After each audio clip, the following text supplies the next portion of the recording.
Everyone, আশা করছি তোমরা সকলে খুব ভালো আছো, সুস্থ আছো। সবার আগে চ্যানেলে যারা নতুন রয়েছে চ্যানেলটাকে সাবস্ক্রাইব করে নিও নতুন নতুন ভিডিও দেখার জন্য। Welcome to our channel PG's diary.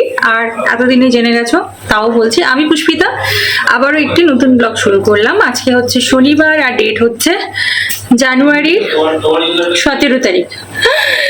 কতদিন পর ব্লগ করছি দেখো। তারপর সোজা লাভ দিয়ে হচ্ছে জানুয়ারি 17 তারিখ। এর মাঝখানে আমার কোনো ভিডিও করাই হয়নি, জানো তো। সকাল থেকে অনেকবার ভেবেছি ব্লগটা আমি শুরু করব, অনেকদিন পর ব্লগ করছি, মানে কি বলবো, আমার লজ্জা লাগছে এতদিন পর আমি আবার ভিডিও করছি আর কি। ভুলচুক ক্ষমা করো। সেই শুরু করব করে এখন আমি 12টার সময় ব্লগ শুরু করছি।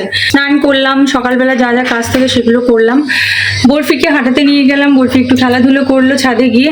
তারপর এসে স্নানটা সেরে পুজোটা করে নিলাম। আর এখন রান্নাঘরে সোজা এসে গেছি রান্নাঘরে। একদিকে বসে গেছে আমার ভাত, আর একদিকে হচ্ছে পালং শাকের তরকারি চিংড়ি মাছ দিয়ে। আর হবে মায়ের মাছের ঝোল, আর আমাদের অল্প একটু চিকেন রয়েছে। ও সরি, আজকে হচ্ছে শুক্রবার। অল্প একটু চিকেন রয়েছে, আমাদের কালকে কোথাও যাওয়ার রয়েছে, সেই জন্য যা ছিল ফ্রিজে সব খালি করতে শুরু করেছি।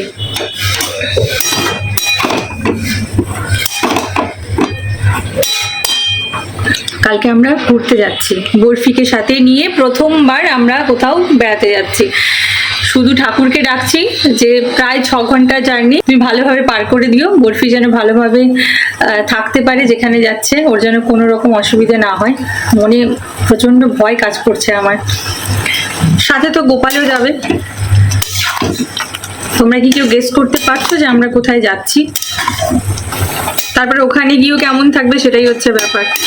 আজকে না ওর ভ্যাকসিনেশন রয়েছে, তো ডক্টরকে সবকিছু জিজ্ঞেস করে নেব, আর মেডিসিন গুলো নিয়ে নেবো। অনেক কিছু গোছাতেও হবে এবার, জানো।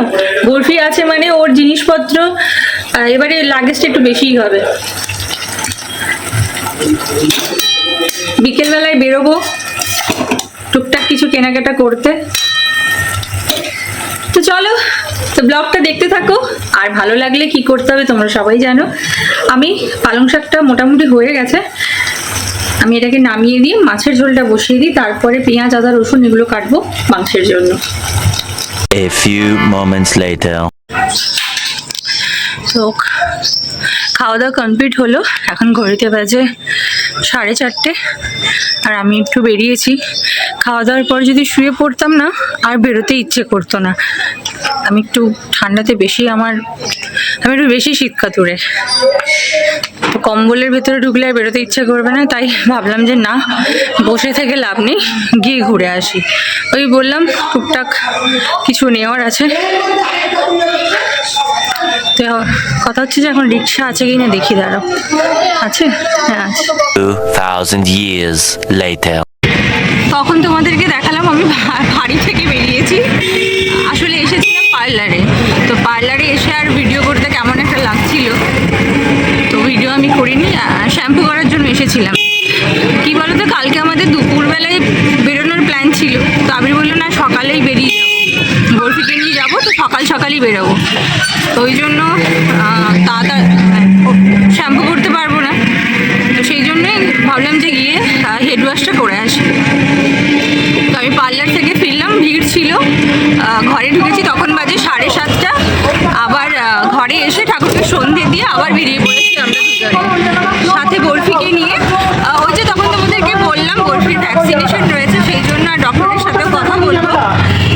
আর ওকে ধরে রাখতে পারছি না, ও টেনে এত এক্সাইটমেন্টটা, বাইরে বেরোলে পুরো চারিদিকে ও লাফিয়ে দেখবে। বরফিকে ভ্যাকসিনটা দিয়ে নিই, তারপর তোমাদের সাথে আবার কথা। তো বরফির ভ্যাকসিনেশন হয়ে গেছে। আর আজকে যা করলো ওখানে দুষ্টুমি, আমি আর ভিডিও করব সেটাও পারলাম না। তো আবিরকে বললাম যে তুমি বরফিকে নিয়ে বাড়ি চলে যাও, আমি বরফির কিছু খাবার লাগবে, তো সেগুলো কিনে নিয়ে পরে আসছি আর কি। তোমাদের সাথে কথা বলছি, আর একটা টোটো আসছিল, আমি বুঝতে পারিনি, এক্ষুনি ধাক্কা দিতে থেকে গেল। তো আমি না বাজারগুলো করে নিই, তারপর তোমাদের সাথে আবার কথা বলছি। 2 hours later. তো বাড়ি এসে চেঞ্জ করে, আর জানো তো রাস্তায় ভিডিও করিনি, বেশ কিছুক্ষণ দাঁড়িয়ে দাঁড়িয়ে রয়েছি, কোনো রিক্সা পাচ্ছি না। এখন শীতকাল বললাম না, পাচ্ছি না, দাঁড়িয়ে রয়েছি। লাস্টে হাঁটা শুরু করলাম, যে না হাঁটতে শুরু করি, যদি হাঁটতে হাঁটতে রাস্তার মধ্যে কোনো রিক্সা পাই তাহলে চেপে যাব। তো কিছুটা হেঁটে এসেছি, তারপরে একটা রিক্সা পেলাম, দিয়ে বাড়ি আসলাম। দেখো দেখো কি শুরু করেছে। বলবি রিমোট আছে ওখান থেকে, রিমোটটাকে ঢুকিয়ে রেখেছে, ওই জন্যই ও বার করার চেষ্টা করছে ওখান থেকে। তো এই ডিনারটা তোমাদেরকে দেখিয়ে দিই, যেটা নিয়ে এসেছি দেবনিয়ার থেকে, পনির বাটার মশলা, যেটা আমার খুব প্রিয়, আর সাথে হচ্ছে বাটার নান, এটাও বেশ প্রিয়। আর মা তো পনির খায় না, তাই মায়ের জন্য নিয়ে এসেছি মিক্স ভেজ, একটু রাইস, আর সাথে দিয়েছি অল্প একটু বাটার নান। এবার কথা হচ্ছে যে মা খেয়ে বলুক এটা কেমন খেতে। দেখে তো মনে হচ্ছে যে বেশ ভালোই খেতে। এখন টাইম হয়ে গেছে 10:30, দেখা যাচ্ছে। খেতে খেতে টিভি দেখবো, নাহলে হজমের প্রবলেম হবে, মাস্ট। আর আরেকজন কি করছে জানো, মা জুতো কোথায় রাখছে, কোথা থেকে বার করছে, এই সমস্ত দেখার জন্যই আমি ওকে বাড়িতে নিয়ে এসেছি। সে নিয়ে ছুট মারবে। যাকে ওদের এই ঝড়ঝাটি চলতে থাক, আর আমরা খেতে শুরু করি। ও মা আসো আসো আসো, চলে এসো। খেতে বসেছিলাম, তখন তোমাদের দেখালাম যে আজকে রাতে আমাদের ডিনারে কি কি রয়েছে। তারপর খাওয়া দাওয়া শেষ করে রান্নাঘর পরিষ্কার করে সব বাসন কুসন ধুয়ে মেজে রাখলাম, কারণ সাডেনলি বেরোচ্ছি। মাসিকে আগের থেকে বলা হয়নি যে মাসি আমরা থাকছি না কটা দিনের জন্য। কালকে সকালবেলায় বাসে চেপে মাসিকে একটা ফোন করে দেবো যে মাসি আমরা কয়েকটা দিন বাড়িতে থাকছি না। কি বলতো, যাবো কি যাবো না ঠিক করে উঠতে পারছিলাম না। তারপরে দেখলাম মায়ের মনটাও খারাপ হয়ে যাচ্ছে, তো দুম করে ডিসিশন নিয়ে নিলাম যে না চলো চলে যাই। তো সেই জন্যই একটু সব কিছু গুছিয়ে উঠতে একটু দেরি হয়ে গেল। ব্লগটা এন্ড করার পর ভিডিওটা এডিট করব, তারপরে শোবো। প্রায় শুতে শুতে তাও ধরে নাও 2:30 তো বাজবেই আর কি। তো ওই জন্য বাসনগুলো সব মেজে টেজে ধুয়ে রাখলাম, বেশ দেরি হয়ে গেল। এখন আমাদের জামা কাপড় গোছানো হয়নি আর কি। আবির এখনো কাজ করছে, বললো যে তুমি সব বার করে রেখে দাও, আমি ঢুকিয়ে দেবো। তো আমি সব আলমারি থেকে জামা কাপড় বার করে রাখলাম, বরফির যে জিনিসগুলো লাগবে সেগুলোও বার করে রাখলাম। ও এবার কাজ হয়ে গেলে সেগুলো ব্যাগে ঢুকিয়ে নেবে। এখন ঘড়িতে কটা বেজে গেছে জানো, এখন বেজে গেছে প্রায় 1টা। তো এবার ঘুমোতে হবে, বরফি তো ঘুমিয়ে পড়েছে। কাল সকাল সকাল উঠতেও হবে। এই সকালবেলায় উঠতে বললে যেন আমার আরো বেশি করে ঘুম পায়, মানে সকালে কোথাও বেরোনোর থাকলে সেই দিন যেন আরো বেশি করে আমার ঘুম পায়। সকালবেলায় ঘুম কিছুতেই ভাঙতে চায় না। এখন আবার ভিডিও এডিট করব।